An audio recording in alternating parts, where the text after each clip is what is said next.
You are listening to a Clarkesworld Magazine podcast. I'm your host and narrator, Kate Baker. Welcome to the second story for the month, brought to you by your ongoing support. Thank you for checking us a subscription. We're going to patreon.com/Clarkesworld, or for sending a few dollars our way via a donation. There are a myriad ways that you can support the magazine each and every month, and we can't do this without you. We simply can't.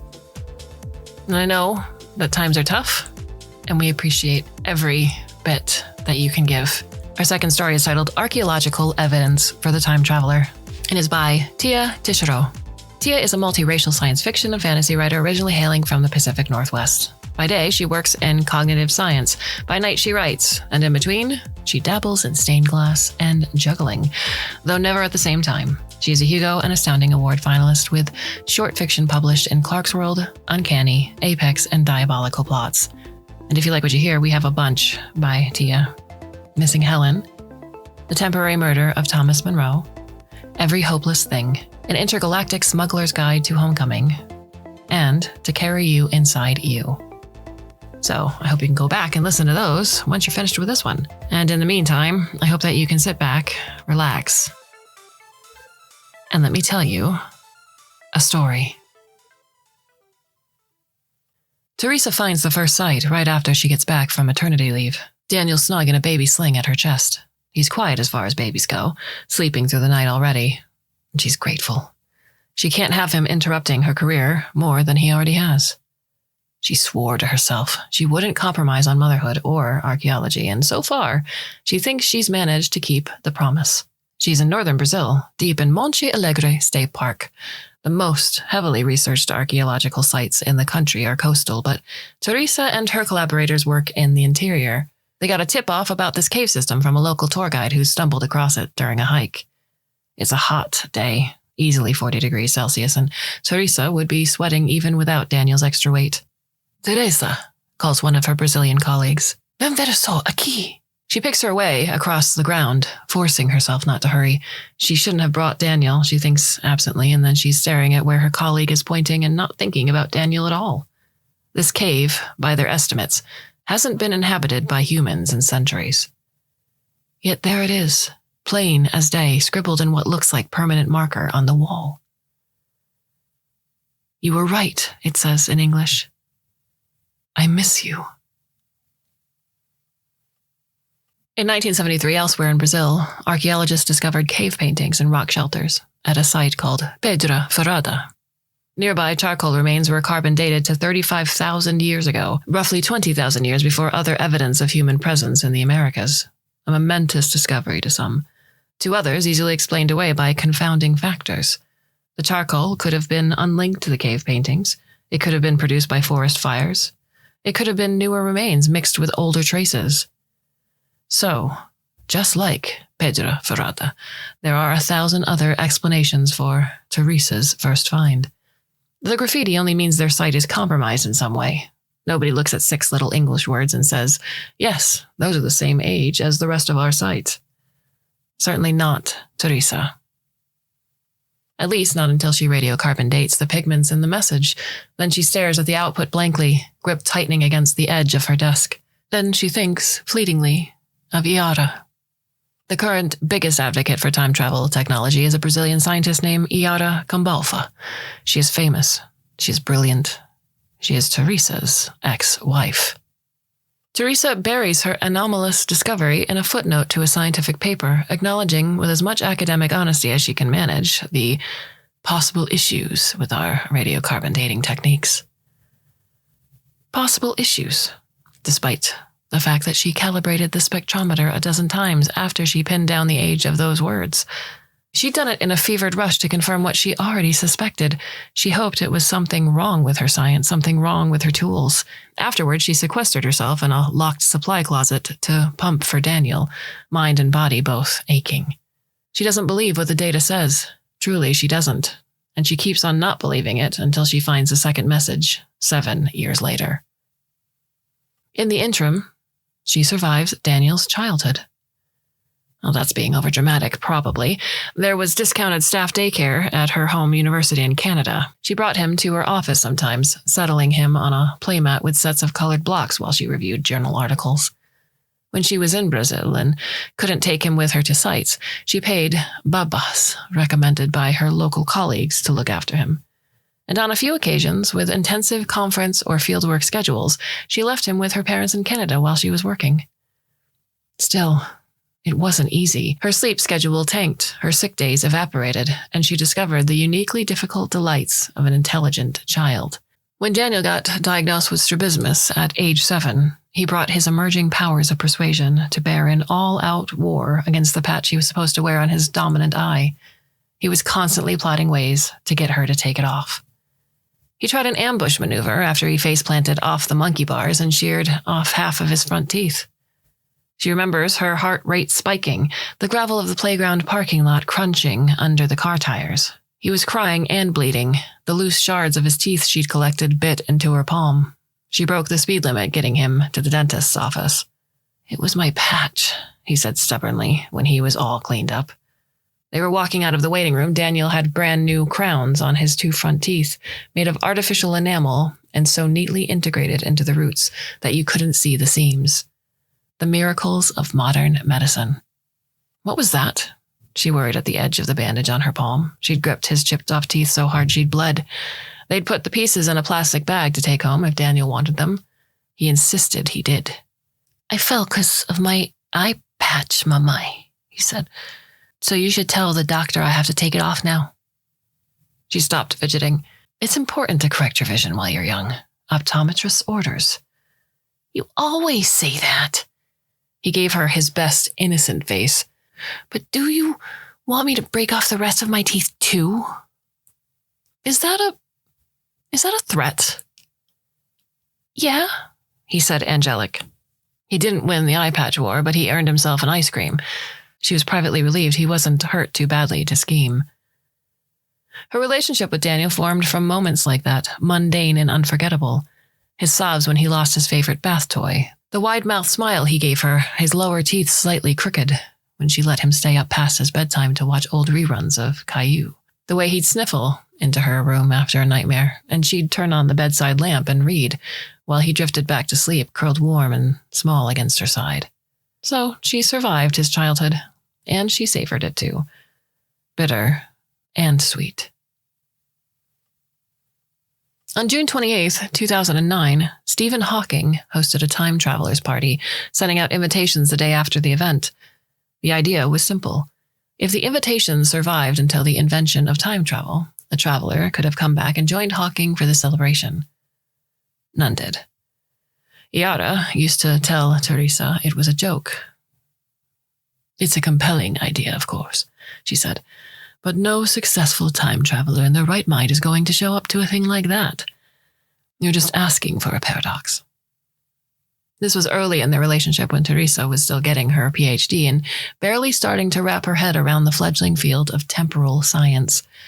Most of the sites Teresa worked with involved human activity at least a few thousand years old. Yara would luxuriate in all the hypothetical havoc a careless time traveler to that period could wreak. "Tell me again," Yara said, "how irresponsible I'd be to travel all those centuries back." It was a sticky hot day, and the two of them were lazing indoors. Yara was sketching absently, outlining the jabuticaba tree they could see through the window. She liked to draw plants, defining them by their negative space. Sometimes she'd ask Teresa to read to her while she drew. Teresa trailed her fingers along Yara's arm, a light touch. "Very irresponsible," she said, taking a sip of her agua de coco. "You'd have to make sure you were fully vaccinated, not carrying any diseases you might accidentally introduce to pre-Caberline society." Yara tipped over to rest her head on Teresa's shoulder. Her pencil scratched against paper, conjuring a cluster of fruit. "And what else?" "Useful inventions travel like wildfire," Teresa mused. "So, no teaching people how to write. You'd probably be safe speaking Portuguese or English if you went far enough back and kept it isolated. You couldn't have children, of course, and if you stayed long enough to be near any, you'd have to keep modern-day languages from them, too. Just in case. Oh, and all this to time travel ethically." "Not ethically," Teresa said.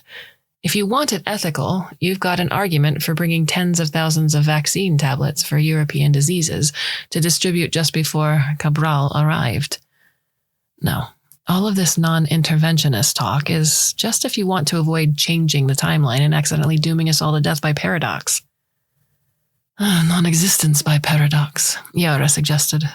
Or we could all get stuck in a never-ending iterative time loop equivalent to death and or infinite torture. Theoretically. She finished her drawing and signed it neatly, curling her name into itself. Sure, Teresa allowed, but death by paradox is snappier.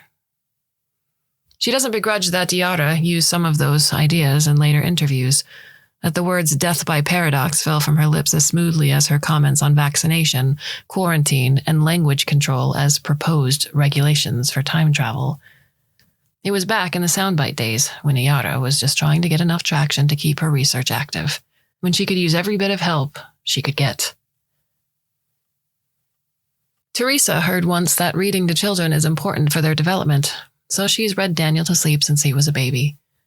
Not just children's stories, but also articles on new radiocarbon dating techniques, on paleohistory, on her academic rival's newest archaeological claims. Call it multitasking. And sometimes, when she's feeling particularly nostalgic, news clippings about advancements on Yara Kamabalva's side of the academic world. Around Daniel's 7th birthday, the Matsuo team at the University of Tokyo achieves the first successful teleportation of a Drosophila fly from one side of the lab to the other. Journalists stop calling Yara's theories pseudoscience. Yara appears on some of the holo pictures that accompany the articles. She's let her hair grow out long again, the way Teresa used to like it. Teresa searches Yara's name more often than she should. A compulsion, a scab peeled off anew with each click. Yara's getting closer, just like she always said she would, bringing science fiction nearer to reality. All this is on Teresa's mind when she finds the next cave site. There, waiting for her, a new message, written around 2,000 years ago, just like the first. I love you. I miss you. I'm forgetting your face.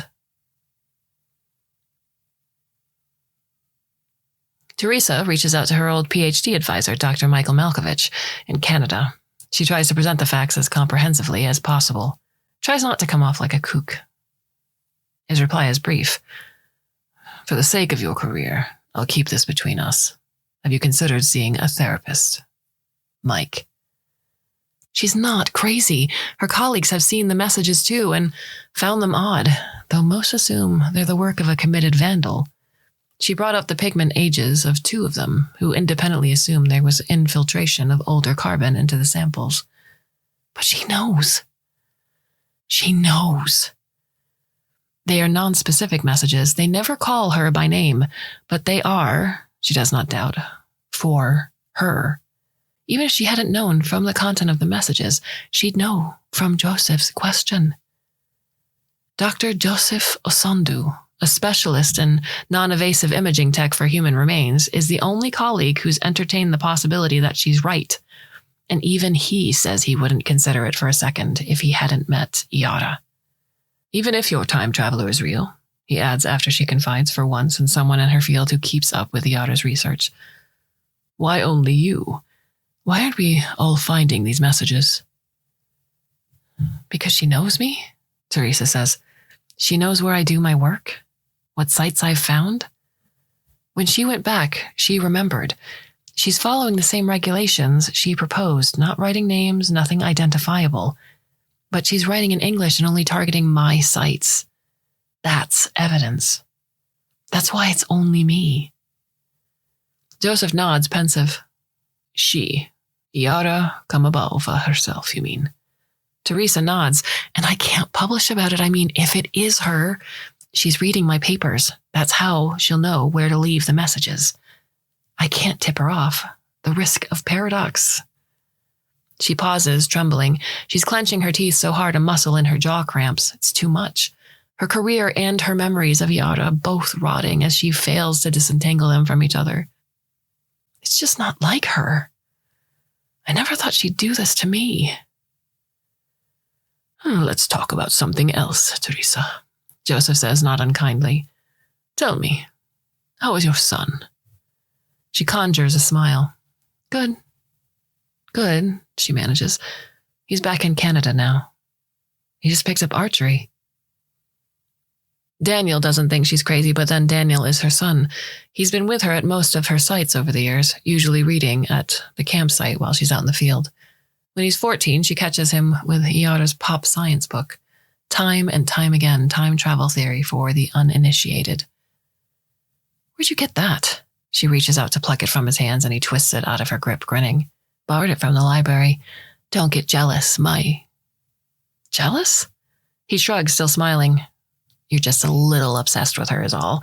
I wanted to see what the fuss was about. It's a good book. She's smart.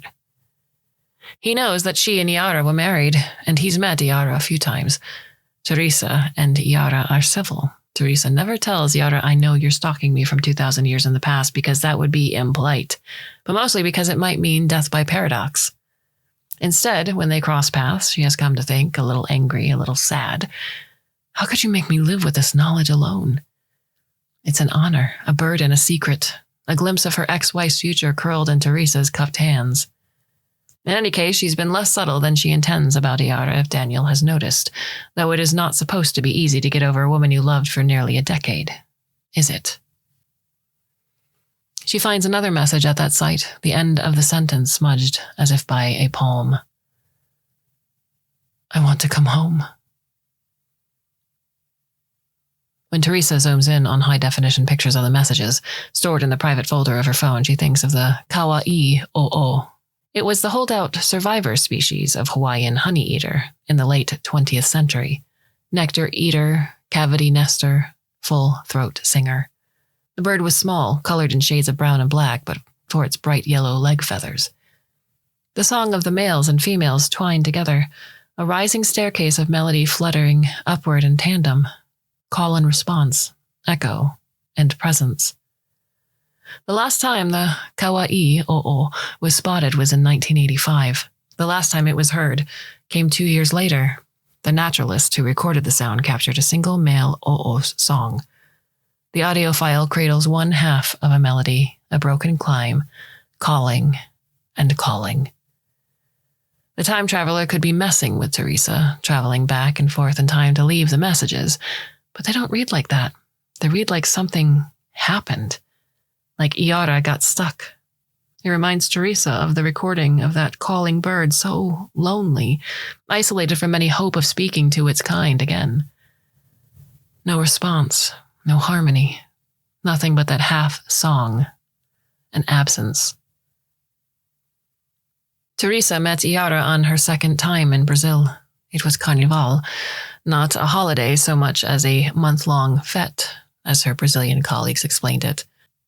She'd allowed João to drag her down to meet a few of his friends from university.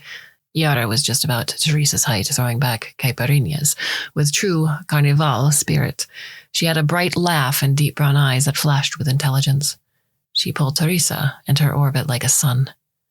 A flash in the pan of attraction, heartbeats in throats, hands on hips, the dance floor and the caipirinhas, and ringlets bouncing, and a keen smile in the half-light. That was how it started. Teresa still can't believe that's how it started. It's so unlike her to act on impulse like they did that night. Perhaps it was their future selves calling out, winding the threads of their lives into a tapestry. Later, at Iara's place, Teresa asked if it was true that Iara was some kind of time travel whiz. Iara pulled back, touch dancing along Teresa's collarbone. Who said that? João. Is it true? Maybe, Iara said, easily, though her fingers tensed against Teresa's skin. Are you going to insult me about it? Teresa shook her head. I want to know what's so genius about you, she said. Give me a basic idea for a newbie.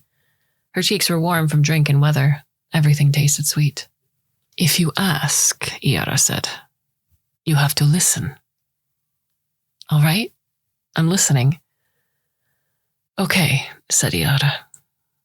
If you time traveled back to exactly 1 hour ago, to this very spot, boom, where would you be? Teresa snorted. I'm not that tipsy, she said. Here in this room. She snapped her fingers. No. Here alone, because we weren't here an hour ago. No, we weren't, Iara said, and neither was the room. Teresa's thoughts wobbled, tipped over, and tumbled in disarray. She began to collect them again. Yes, it was, she ventured. This house was on Earth, yes, but Earth's always moving. We orbit the sun at almost 30 kilometers per second. You time travel to exactly the spot 1 hour ago, and you're dying in the vacuum of space, Linda. So if you want time travel, you better be ready to calculate teleportation trajectory, too. It was that conversation that did it, Teresa often thought, though she and Iara didn't get together for 4 more months. Teresa had stumbled back to work, abashed and hungover, the next morning. It took a chance meeting at one of Joao's churrascos weeks later for them to exchange numbers, but Teresa hadn't forgotten the time travel scientist with the gentle hands, the raspy laugh, and the stories of dying a painful space death. She'd always thought she'd make a home with Iara. No, not just make a home, keep it. Not just make a family, but love it. Daniel was supposed to be theirs, not just hers to raise as best she could alone. There are times, more than she likes to admit, where Iara's absence looms like a physical thing, like when Teresa misses Daniel's archery competitions every so often for work, or on one never-repeated occasion when she wrote and addressed and entirely forgot to send out the invitations for his 9th birthday party. He sequestered himself in his room after that, for the span of his disappointment, and she felt an old familiar pang, like when she'd forgotten to call Iara on their anniversary because she'd been attending a conference. Teresa hates that feeling. She will fight tooth and nail to keep from being that way again. Oh, how she envies most of the parents she knows, people with partners to share the responsibilities of raising a child. Parenthood is a juggling act for everyone, but she's wrangling twice the load. She just hopes that when she drops the balls, she picks them up again fast enough that nobody notices. When Daniel is 17, he breaks his arm skateboarding the night before their flight back to Canada. Despite years of living and working part-time in Brazil, Teresa's never been to an emergency room here. She's not sure what to expect. She could call a colleague for advice. Most of them lived nearby. Iara picks up on the second ring. 30 minutes later, Iara's at the hospital. They all exchange small talk. Daniel was supposed to have an archery competition in 2 weeks. That's off the table. While he's in the bathroom, Iara tells Teresa he's looking nice and healthy, acting very polite, getting to be handsome. He must be going on so many dates already, she says. Oh, stop teasing. No, really, Iara says. I haven't seen him in years. He's gotten tall. Tall, yes, Teresa says. That's not all that's changed. You know, he thinks you're a celebrity now. He read your book. Iara hums, pleased. The boy has good taste. He's top of his physics classes. I think he might go into the teleportation field. I see him paging through those 3D schematic sites sometimes. Iara nods. And you? Me? Did you read my book? Teresa's saved from having to answer when Daniel returns. He eagerly picks up the thread of conversation now that it's turned to Iara's research, probing her with questions about how close she and her lab are getting to a functioning time machine. She swears him to secrecy and says they think they'll get a prototype to a test phase within the decade. Wow, Daniel grins. That's so much cooler than my mom's work. Daniel? Iara laughs. Como tá de português, Daniel? Muito bom. Eu falo melhor do que escrevo. Nossa. Iara gives Teresa an approving look. Reach out to me if you're ever looking for an internship, she tells Daniel. If you're half as smart as your mother, I'm sure we can find a place for you. Daniel doesn't talk about the offer on the plane. That's how Teresa knows he's taking it seriously. When he's thinking hard, he goes quiet. She does the same. Her son doesn't look much like her, but he's her in all the ways that count. She gets flashes of that, of what Iara must have had to put up with, the way he'll get so single-mindedly focused on his own life that it feels like he's hardly listening when she talks. How he'll fixate on an idea and turn it over from all angles, captivated by the implications. The way that once he reaches a decision, he can't be swayed by anything short of an act of God. Yes, he's like her in all the ways that count. She finds one more message at one more site. This time, there are only a few letters left, the rest degraded by smoke, the content unreadable. Teresa goes out into the mata after they finish up for the day, watching her step for snakes and let the sounds of the forest wash over her. The constant vocalizations of insects, a susurrus punctuated by louder clicks and hums and buzzes, the rustle of leaves, the calls of birds. It's supposed to clarify, to soothe, to wipe away the fact that it takes this message she can't read, to start to grieve what she hasn't yet lost. She remembers verbatim the last thing she said to Iara before the divorce. She's turned those sharp words over in her head until their edges smooth like sea glass. They were sitting on a bench, looking out at the Atlantic Ocean, a visit to the coast. Jericoacoara, Teresa thinks, on a weekend she had carved out from a busy schedule. She'd taken a call from a collaborator about a review. Just 5 minutes of interruption. Iara's hair was limed by the sunset when Teresa hung up, the planes of her face catching the light. Mute amor, this isn't working, Iara had said. I don't want to raise a family this way. She'd spoken calmly. That was the worst part, the calm. Iara could get heated so easily. Teresa found it endearing, the passion as Iara yelled at the screen during Imperatrice games, the way that she'd get up in arms about the minor injustices of the world.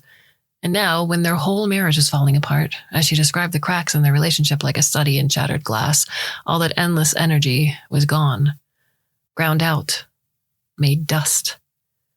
Teresa aimed not to sound pitiful. She overcorrected into accusation.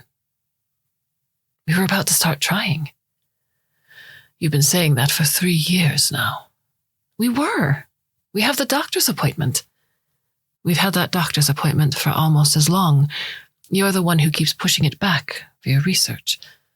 Mi amor, I don't want to argue. You put what you want first and assume the rest will work out, and you're too prideful to ask for help when it doesn't. Ti amo para sempre, mas acabó. It's over?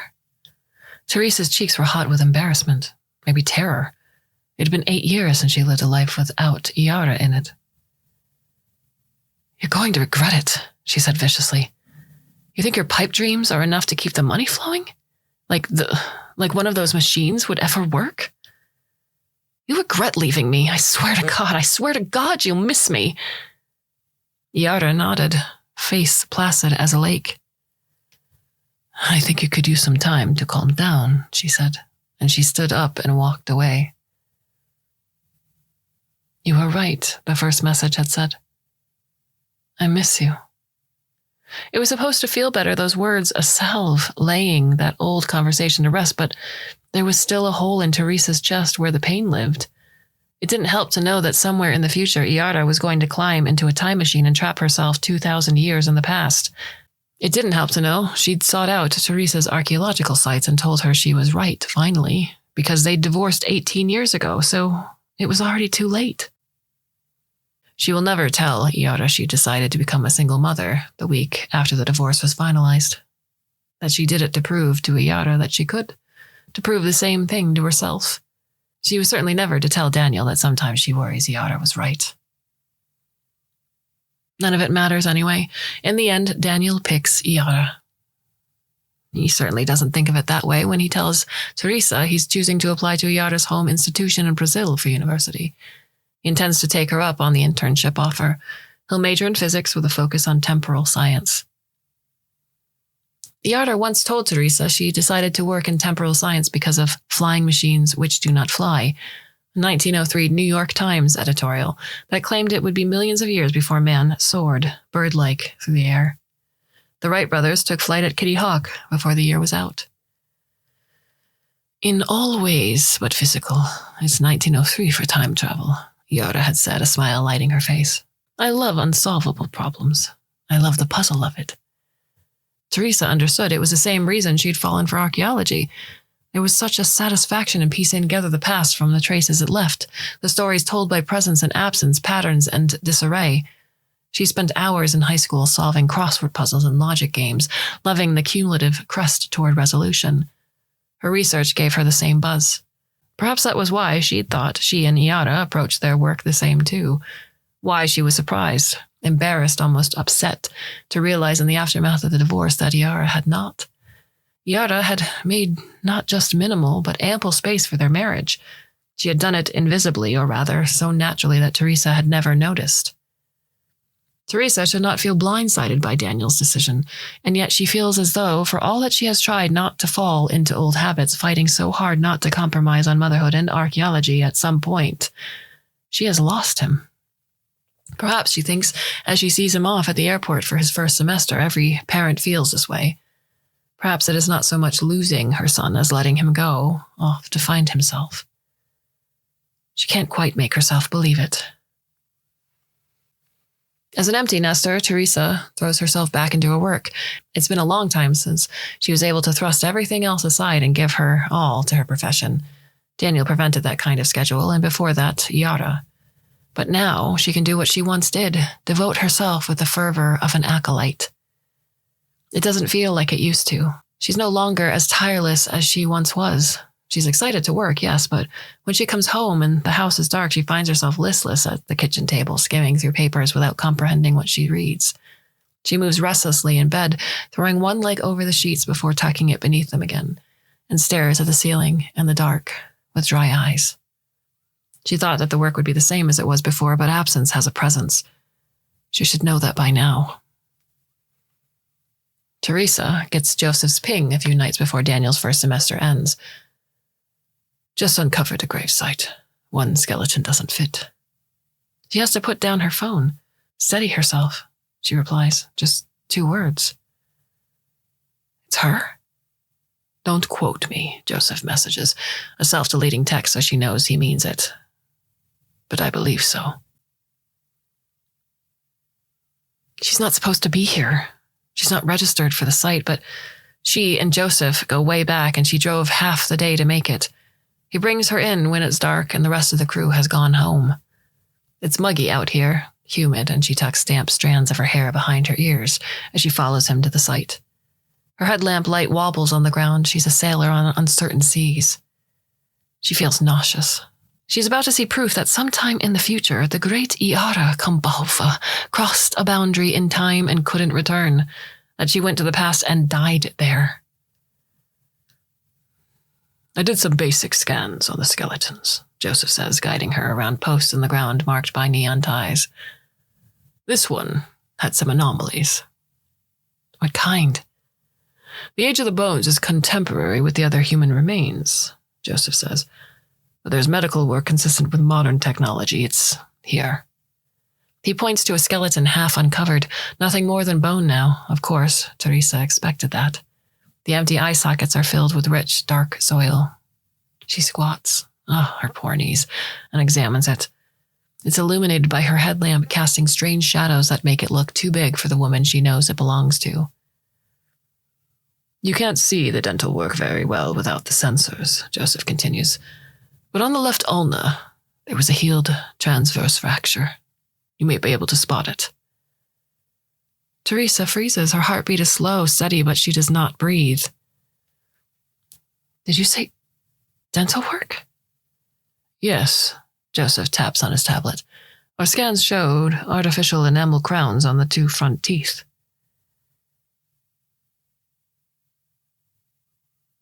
You were right. I miss you. I'm forgetting your face. I want to come home. She picks Daniel up at the end of his semester, crashing from finals and ready for a break. He's talking about school and girls and his plans for video gaming over the holidays. She can't bring herself to look at him. She keeps remembering his skeleton instead, degraded by 2 millennia, the eye sockets empty. Death by paradox or death 2,000 years ago, it's a closed loop. She can't stop it. Daniel didn't need to read all her papers to know where she worked. He'd been there with her. She should have realized. Every site she's found a message, add as one to which she'd brought her son. Joseph pings her, asking if she wants to know the estimated age of the time traveler when they died. Teresa says she does not. Daniel is oblivious. He's walking into his own noose. He's like she once was in all the ways that count, which means once he reaches a decision, he can't be swayed by anything short of an act of God. She's not God. God wouldn't be bound by something so trivial as a paradox. Daniel walks into the kitchen barefoot one morning on his break, his dark-haired must scratching at his chin. It's so tempting to say something to him. Anything. Stop working with Yara. Don't use the prototype. Wherever it is you want to go, know you won't come back. But she can see the trap waiting for her, and as much as she wants to, she can't make herself step in it. She thinks she might have once when she was young, tell him and damn the consequences if she still existed to experience them. Instead, she wrinkles her nose and flicks her spatula at him. Deodorant, Daniel, now. Jesus, I can smell you from here. I say this because I love you. You say this because you love making me suffer, he grins. Don't make that face. It's fine. I'm going. He's back a few moments later, smelling much better, and as they're eating pão de queijo and acai, she manages to sink into the moment enough to forget. You can do this, she thinks, steeling herself. You do what you can without tipping him off and nothing more. At least you know. She can't decide if that's better or worse. She buys a time capsule. It's roughly the size of her thumbnail, about 2 grams in weight. State-of-the-art tech that promises to record and maintain a message for hundreds of years. Hundreds, not thousands. But there's nothing better on the market. She's looked. She gives it to Daniel the next time she's in Brazil, corded onto a thin metal chain, and makes him promise to wear it, not use it, until his next birthday. I have my reasons, she says, forcing a smile. If he's still in the late 21st century by the time he turns 20, she'll reassess. For now, it's the best she can do without telling him what it's for. She does this, and one more thing. She drives him out to a field site. It's a small alcove, barely a cave, not too far to trek from the nearest road. The paintings they thought they'd discovered here turned out to be graffiti from the 1900s, not evidence of pre-Cabroline human presence. She hasn't been back in more than 2 decades. A site? He rolls his eyes. Come on, I've been to 1,000,000 of these. Not this one, she says. The chain of his new necklace dangles beside the one for the cross he's worn since he was a teen. Both pendants are hidden beneath his shirt. She hopes he forgets to be annoyed by it. She hopes he never takes it off. Look up there, she says, pointing. See that rock? It looks like He trails off with a snort. Yes, it's rather phallic, she says. We joked about it when I was a student. Makes it memorable, though, doesn't it?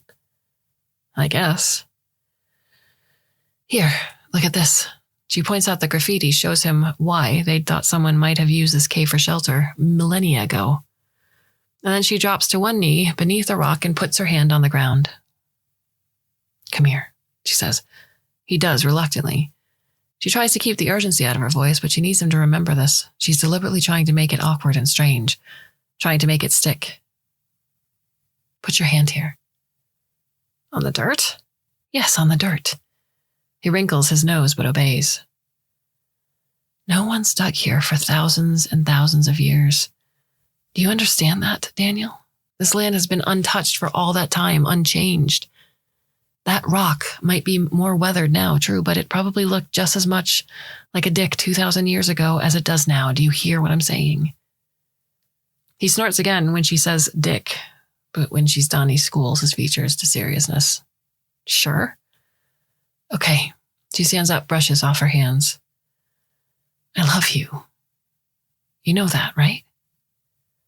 He says of course he does, and he hugs her, but his mind is not with her at the site. He's thinking of something else. Someone else. She can see it in his eyes. At least, that's how it's always looked in hers. That's all she can do. Anything more, and she'd risk the paradox. So she puts her energy elsewhere. She makes time for him, calls him, picks up when he calls her. He's often distracted on the phone, walking between classes or just getting out of lab. He plays soccer most days. He made friends with a guy who works as the school's raccoon mascot. He's dating a girl from Ilha de Kombu, just across the Rio Guama. Teresa soaks in the details of her son's life over the phone. She finds 2 more brief and cryptic messages among her sights. Each one pricks her heart with fondness. Miss you. Love you. Be careful. She tells him at the end of their calls, and she knows he thinks she's talking about safe sex. She is, to be fair. She'd prefer he not get stuck with an STD, but that's not all she means, and someday he'll realize it. It's strange. She's loving her son in 2 directions. She's loving him now. She's loving him backward, across centuries. It's muggy, humidity clinging to her clothes and skin and hair on the day her call doesn't go through. She dials again, no answer, no text response. She calls Yara. Sorry, Teresa. Can't talk long. Yara sounds winded, breathless. Power's out. A sinking feeling in Teresa's stomach. How bad? All of it out to Marambaya, the whole grid. Nothing but generators still working. Mio Dos, I don't know who fucked this up, but whoever it is. Where's Daniel? Daniel? At the lab, as far as I know. Why? Teresa puts her head in her hands. She does not respond for one moment to... Yara, if someone were to use the prototype in your lab, could it cause that outage? There's silence on the other end of the line. They could sometimes communicate like this when they were married. Teresa supposes they still can. Yara doesn't say another word before she hangs up. She doesn't have to. When it's confirmed, Daniel gone, the machine still smoking, Teresa tells Yara everything, from start to finish, from message to the gift of the capsule. Puta kaparu, all right. Yara says, stay where you are, I'm coming. She picks Teresa up. She's in the same car. She used to drive Daniel and Teresa to the airport after he broke his arm. Teresa feels the absence in the back seat. Do you have a shovel? Yara asks. Teresa nods. Flashlights? Yes. Metal detector. I brought 2. Yara starts driving to the site with the graffiti. She doesn't ask for directions. She always did have excellent spatial memory. She knows the way to all of Teresa's field sites as thoroughly as every dark and unsavory corner of Teresa's heart. Teresa presses her cheek against the window. The scenery flicks by, green and brown. I thought I'd come to terms with this, she murmurs. You didn't warn him, Yara says. There's no judgment in it. A hint of question, maybe. I couldn't. The paradox. You wanted to, though. More than anything, Teresa shudders. I wanted to tell him so badly. I wanted to keep him safe, even if it meant we might all die. Why didn't you? Maybe she's a traitor, a terrible mother, a broken human not to ruin the world trying to save her son. It would have been for me, Teresa says. I would have either driven him into a paradox or doomed him to know his fate and not escape it. If I told him, it wouldn't have been for him. Just for me. The sun is setting, the familiar landscape cast in shades of gold.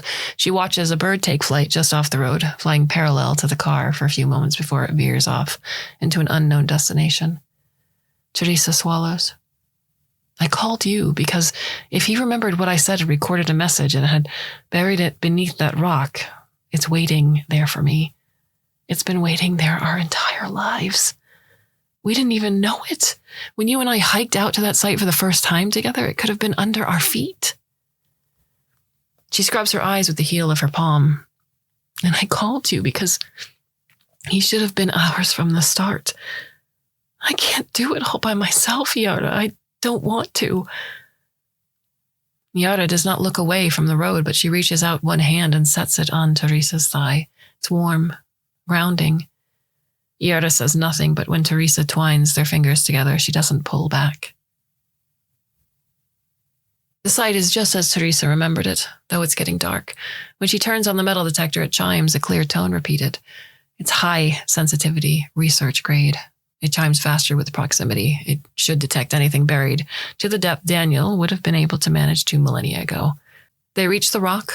Teresa sweeps the detector across the bare spot where she'd knelt with Daniel, listening to the rhythm of its chime. Nothing changes. There might have been plant growth there at the time, Yara says softly. Let's do a sweep. I'll take the east side, you take the west, and if it's not here, Teresa, it could be at another site. We'll check them all if we have to. Teresa nods. She starts to walk, sweeping the detector over the ground in front of her. She listens to the steady chime. The air hangs humid around her, cloying. The night insects are starting to sing. She walks, the chime a call of her own. Somewhere behind her is the first and last love. Somewhere in front might be the first and last recording of her son. One half of a melody, waiting for the rest of the song.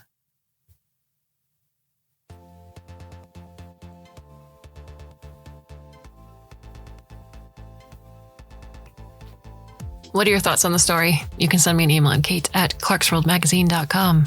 Thank you so much for sending me emails in the past and letting me know what you like about the story or what draws you to the podcast. Thank you for taking the time out of your busy schedules to do so. And speaking of busy schedules, we have a bunch more stories left for you for the month of May. Can you believe we're already in May of 2026? No, I can't, actually. So I do hope you'll come back and listen, should you so choose. And until then, my dear listener, I bid you a very fond and hopefully very temporary farewell.